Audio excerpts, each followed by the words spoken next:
we are back with 843 TV. Now it's my turn. I get to talk to Lisa Richardson about what she has been up to. But actually, she has a full-time job as well, along with what we do together. You're a part of the FCA program, and you've been with that for about 7 years and helping our students and athletes about Christian fellowship and giving them guidance. So tell us more about that. Absolutely, and it's such a passion of mine. It's near and dear to my heart. And funny too, I have to tell you that when I was young, I always wanted to do TV. So what a blessing now to be able to do TV and to do something that two things that I really love and passionate about, and to kind of meld those together at times. So, but yeah, FCA, South Coastal FCA is our area, but FCA is an international sports ministry.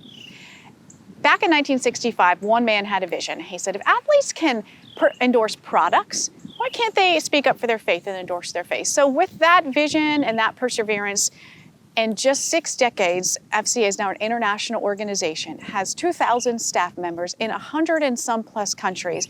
And here locally, we cover 3 counties. Our area is called South Coastal FCA, and I get the pleasure of being one of the area reps for Hilton, Head, and Bluffton. We've got 10 staff members that span the area of Hampton County, a Beaufort area, and locally here in Hilton Head and Bluffton as well. And what we do is we are what we call the heart and soul in sports. As you know, sports is a huge part of our lives, right? That's one commonality that everybody can talk about. Hey, did you see the game about our sports teams? That's one thing that we share in common. So much about sports transfers to life as far as life lessons. It comes with adversity. It comes with challenges. It comes with so much that you have to put into it. So what we do with FCA is we go and we just develop relationships with our local coaches in our area, with the students in middle and high school.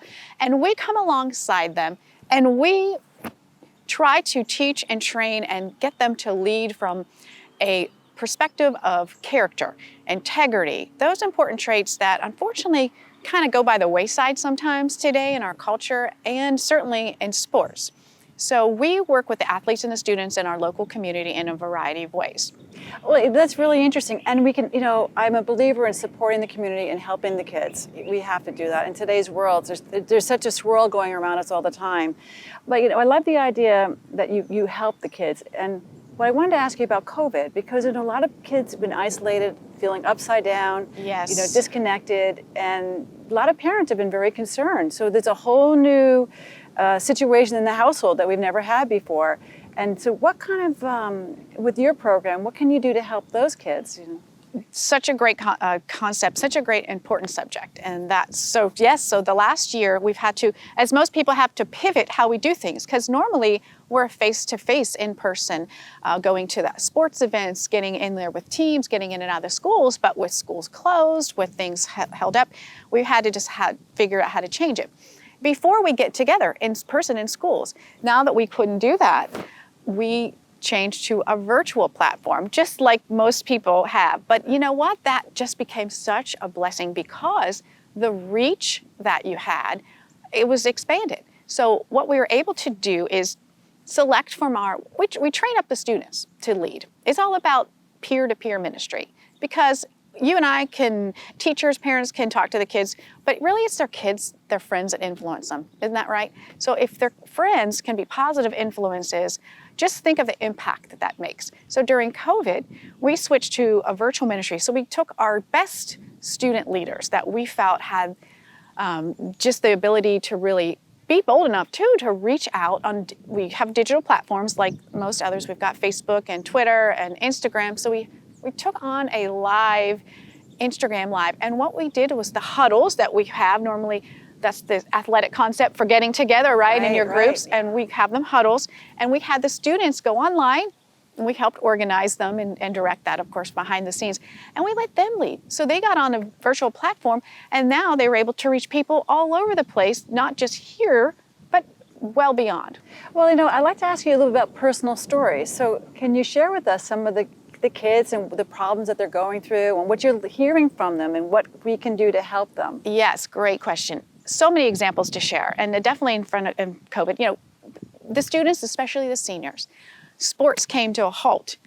Everything came to a halt. So that was very discouraging for them. They lost a season of baseball or whatever their sport was in the spring.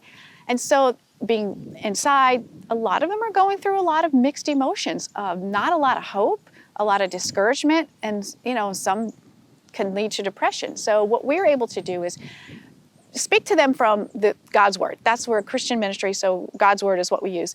Talking about, hey, the hope that you can have, that how you can really change and grow from adversity, and really try to bring those Christian principles out and share God's Word with them and give them something to look forward to and count their blessings, number one. And so it was just a time for really to kind of pull those spirits out from something of gloom to something of hope, from worry to worship, from fear to faith, those kind of things, to sort of transfer that mindset of, hey, look, we might be in a different time or challenge right now, but you know what?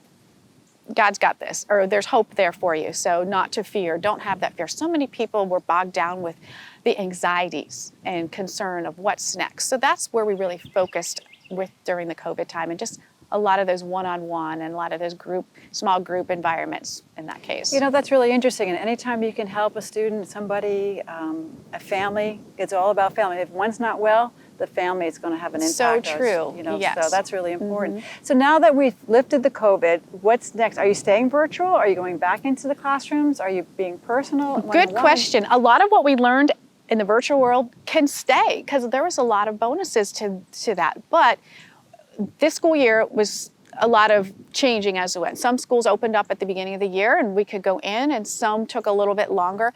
But our big focus too is the sports. We're to and through the coach, because what coach says, you do, right? If you're on an athletic team, whatever your coach tells you to do, you do. And a lot of times now, let's face it, the coach spends a lot of time, maybe more than the parents do, and they have such an influence. So if we can get that coach to focus on a perspective of Christian leadership and teach them those right principles of how to be, they're going to be in sports for a short time. They're going to be parents next, and they're going to go on and so forth. So if we can teach them those valuable traits and lessons right now, then we could. So what we do is we team up with the athletic coaches, and we go out and we go to their practices. And it's all based on relationship, and they'll allow us to have 10, 15 minutes to talk to those kids on the field before they start. Everything has to be off.